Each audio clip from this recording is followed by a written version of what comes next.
बिस्मिल्लाहिर्रहमानिर्रहीम अस्सलाम वालेकुम व्यूअर्स पंजाबी स्टोरी तुहानूं वैलकम आखने जियां नूं आखने व्यूअर्स अज दी स्टोरी वाल आने व्यूअर्स सदा बादशाही सदा रूर ते रब सोने दे घर इंसान ते हालात आंदे ने कल दे बादशाह अज दे फकीर कल दे बादशाह अज दी स्टोरी दा भी तल्लक कुछ इंज ही है।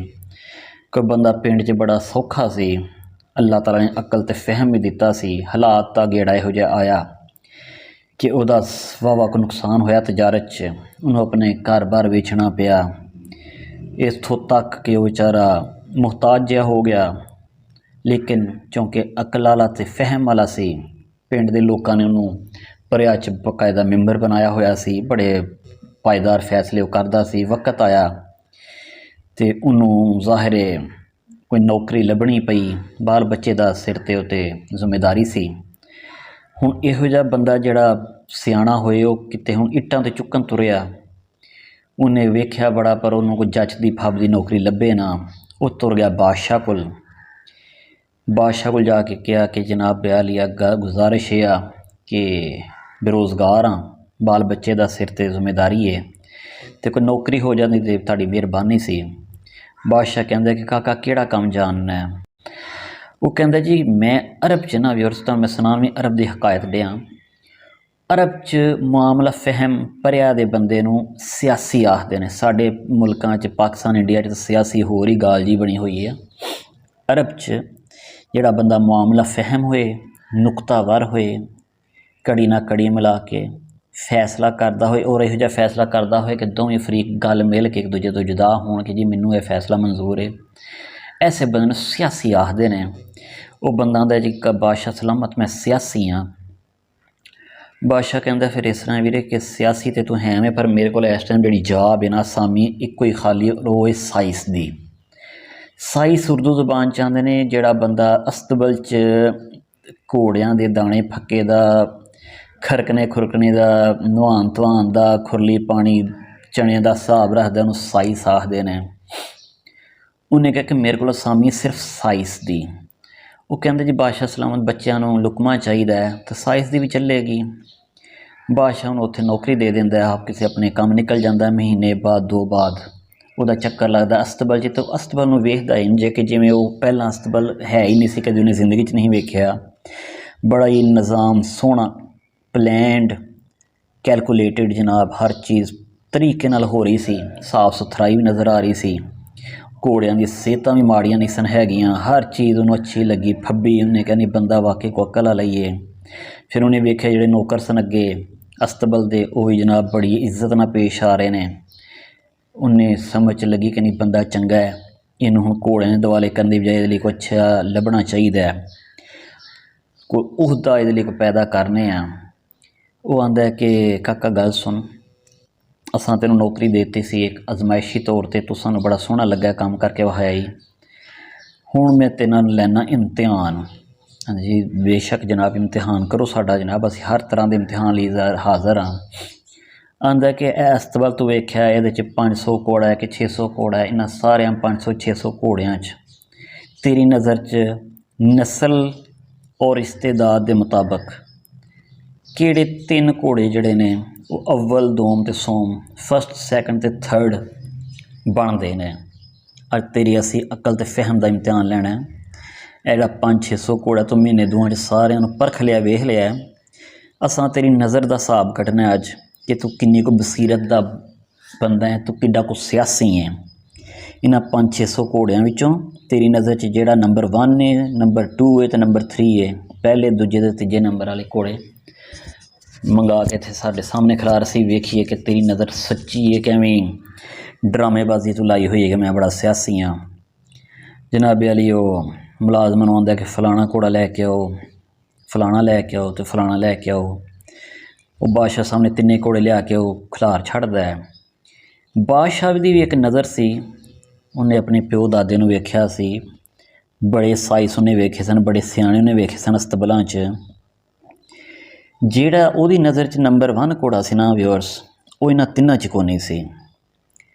बादशाह नूं बड़ी बिस्ती जी फील हुई कि इन्हें साड़ी नज़र जिहड़ी साड़ी नज़र वेखदी है वो तो लागे भी नहीं पहुँचिया। ਉਹ ਆਂਦਾ ਚੱਲ ਇਹ ਕਾਕਾ ਤੂੰ 3 ਤੇ ਲੱਭ ਲੈਣੇ, ਹੁਣ ਅਸੀਂ ਤੈਨੂੰ ਦੱਸੀ ਕਿ 500 ਘੋੜਿਆਂ 'ਚ ਨੰਬਰ 1 ਘੋੜਾ ਕਿਹੜਾ ਹੈ, ਮੇਰੀ ਦੱਸੋ। ਉਹ ਦੱਸਦਾ ਫਲਾਣੇ ਘੋੜੇ ਨੂੰ ਲੈ ਕੇ ਆਓ। ਉਹ ਫਲਾਣੇ ਘੋੜੇ ਨੂੰ ਲੈ ਕੇ ਆਂਦਾ ਇਹਦੇ ਬਾਰੇ ਤੇਰਾ ਕੀ ਖਿਆਲ ਹੈ। ਉਹ ਬੰਦਾ ਆਖਦਾ ਜਿਹੜਾ ਸਿਆਸੀ ਸੀ, ਆਂਦਾ ਬਾਦਸ਼ਾਹ ਸਲਾਮਤ, ਅਗਰ ਤੁਹਾਨੂੰ ਬੁਰਾ ਨਾ ਲੱਗੇ तो एक गुजारिश कर लवां। हाँ हाँ कर, गुजारिश की है। कहना बादशाह सलामत, ये नस्ल वालों भी चलो ठीक ही है, सावां सावां ये बड़ी कोई नस्ल ही नहीं, पर ये पल्ले मैं इनू परख के वेख्या ये इस्तेदाद को नहीं हैगी।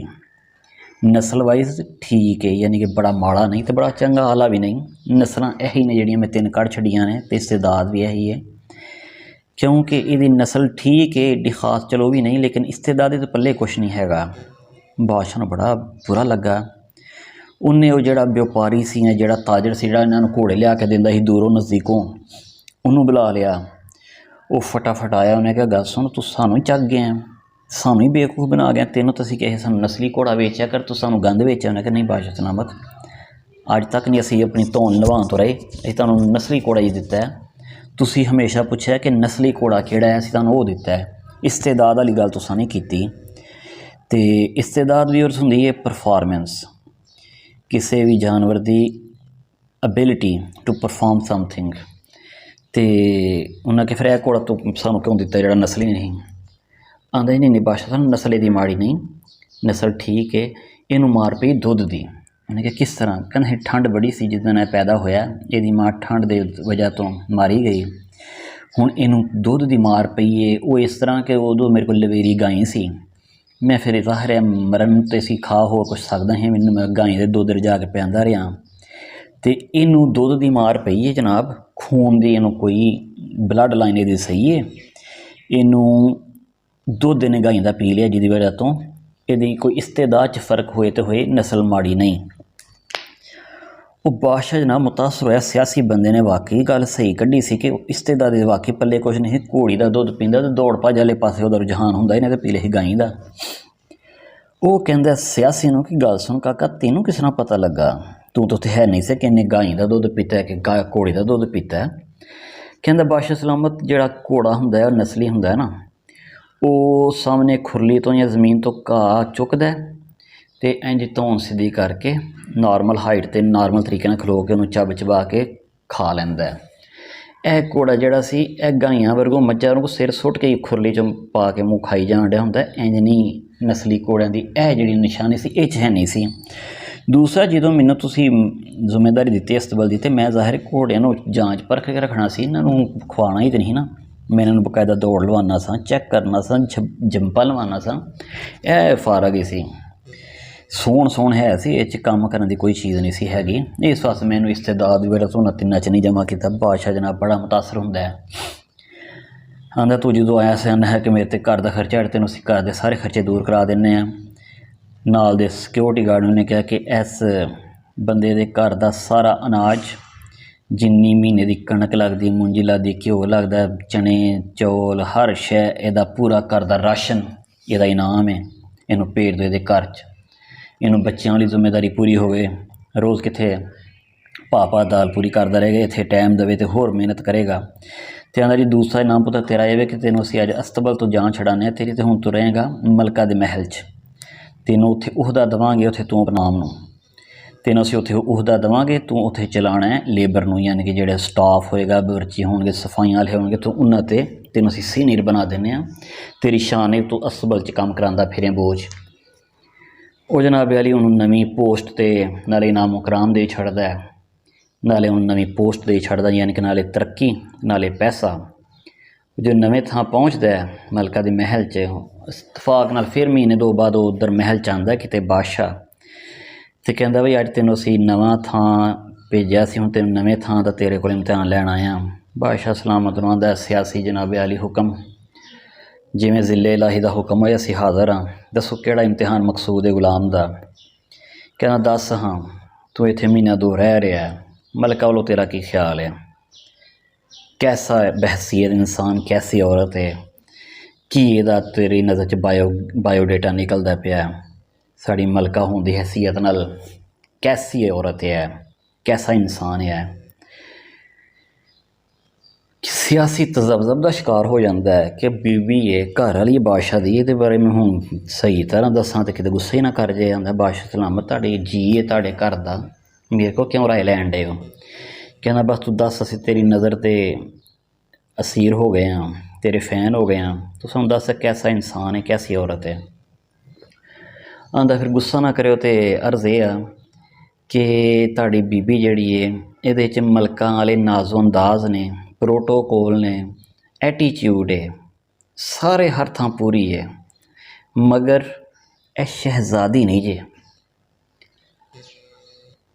ਬਾਦਸ਼ਾਹ ਦੇ ਪੈਰਾਂ ਥੱਲੋਂ ਜ਼ਮੀਨ ਨਿਕਲ ਜਾਂਦੀ ਹੈ ਕਿ ਮੈਂ ਤੇ ਆਪਣਾ ਚੰਗੇ ਭਲੇ ਸੱਕੇ ਰਿਸ਼ਤੇਦਾਰਾਂ ਵੱਲ, ਬਾਦਸ਼ਾਹ ਦੇ ਖਾਨਦਾਨ ਹੀ ਸਾਡਾ ਫੁੱਫੀ ਮਾਸੀ ਤਾਈ ਦੇ ਰਿਸ਼ਤੇਦਾਰ ਸਨ ਜਿਨ੍ਹਾਂ ਨਾਲ ਮੈਂ ਵਿਆਹਿਆ ਵਾਂ, ਅਤੇ ਅਸੀਂ ਤਾਂ ਬਾਦਸ਼ਾਹ ਦੇ ਬਲੱਡ ਲਾਈਨ ਆ, ਯਾਨੀ ਕਿ ਸਾਡਾ ਖੂਨ ਤਾਂ ਬਾਦਸ਼ਾਹ ਹੀ ਹੈ। ਕਿਸ ਤਰ੍ਹਾਂ ਕਹਿ ਸਕਦੇ ਕਿ ਸ਼ਹਿਜ਼ਾਦੀ ਨਹੀਂ?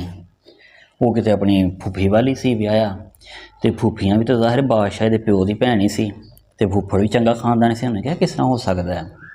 ਮੈਂ ਧੌਣ ਛੋਂ ਲਾ ਦੇਣਾ ਬਕਵਾਸ ਕੀਤੀ ਜਾਂਦਾ ਜੀ। ਮੈਂ ਤੁਹਾਨੂੰ ਅੱਗੇ ਦੱਸਿਆ ਕਿ ਮੇਰੀ ਨਜ਼ਰ ਅਤੇ ਮੇਰੀ ਪਰਖ ਮਾੜੀ ਨਹੀਂ ਹੋ ਸਕਦੀ, ਇਹ ਇੰਝ ਹੀ ਹੈ। ਪਰ ਤੁਸੀਂ ਗੁੱਸਾ ਕਰੋਗੇ ਤਾਂ ਫਿਰ ਮੈਂ ਆਖ ਛੱਡਣਾ ਚੰਗੀ ਨਹੀਂ, ਨਹੀਂ ਤੂੰ ਨਾ ਕਹਿ, ਤੂੰ ਜੋ ਪੜ੍ਹਿਆ ਸਾਨੂੰ ਉਹੀ ਦੱਸ। ਉਹਨੇ ਫਿਰ ਇਹੀ ਗੱਲ ਜੇ, ਸਾਰੇ ਕੰਮ ਪੂਰੇ ਨੇ ਇਹਦੇ 'ਚ ਮਲਕਾ ਵਾਲੇ, ਪਰ ਇਹ ਉਂਝ ਬਾਈ ਬਲੱਡ ਸ਼ਹਿਜ਼ਾਦੀ ਨਹੀਂ। ਇਹ ਕੋਈ ਨਿੱਕੇ ਮੋਟੇ ਖਾਨਦਾਨ ਦੀ, ਇਹ ਬਾਦਸ਼ਾਹਾਂ ਵਾਲੇ ਖਾਨਦਾਨ 'ਚੋਂ ਇਹ ਨਹੀਂ ਜੇ। ਬਾਦਸ਼ਾਹ ਜਨਾਬ ਅੱਗ ਬੋ ਕੇ ਜਨਾਬ ਅਲੀ ਬਾਦਸ਼ਾਹ ਅੱਗ ਬਗੋਲਾ ਹੋ ਕੇ ਪਹੁੰਚ ਜਾਂਦਾ ਆਪਣੇ ਸਹੁਰੇ। ਲਾਗੇ ਕਿਤੇ ਉਹਨਾਂ ਦਾ ਹੀ ਮਹਿਲ ਸੀ। ਜਾ ਕੇ ਆਪਣੀ ਫੁੱਫੀ ਨੂੰ ਫੜ ਲੈਂਦਾ ਕਿ ਦੱਸ ਹਾਂ ਜ਼ਰਾ ਫੁੱਫੀਏ, ਇਹ ਕੀ ਚਵਲ ਮਾਰੀ ਹੈ, ਕਿੱਥੇ ਮੂੰਹ ਮਾਰਿਆ ਜੀ? ਉਹਨੇ ਕਿਹਾ ਤਮੀਜ਼ ਨਾ ਬੋਲ, ਮੂੰਹ ਮੈਂ ਕਿਤੇ ਨਹੀਂ ਮਾਰਿਆ। ਜਦੋਂ ਮੈਨੂੰ ਅੱਲਾਹ ਤਾਲਾ ਧੀ ਦਿੱਤੀ ਅਤੇ ਤੇਰੇ ਮਤਲਬ ਤੂੰ ਹੀ ਪੈਦਾ ਹੋਇਆ ਸੀ, ਅਤੇ ਥੋੜ੍ਹੀ ਦੇਰ ਬਾਅਦ ਤੇਰੇ ਪਿਓ ਨੇ ਅਤੇ ਇਹਦੇ ਯਾਨੀ ਕਿ ਇਹਦੇ ਪਿਓ ਨੇ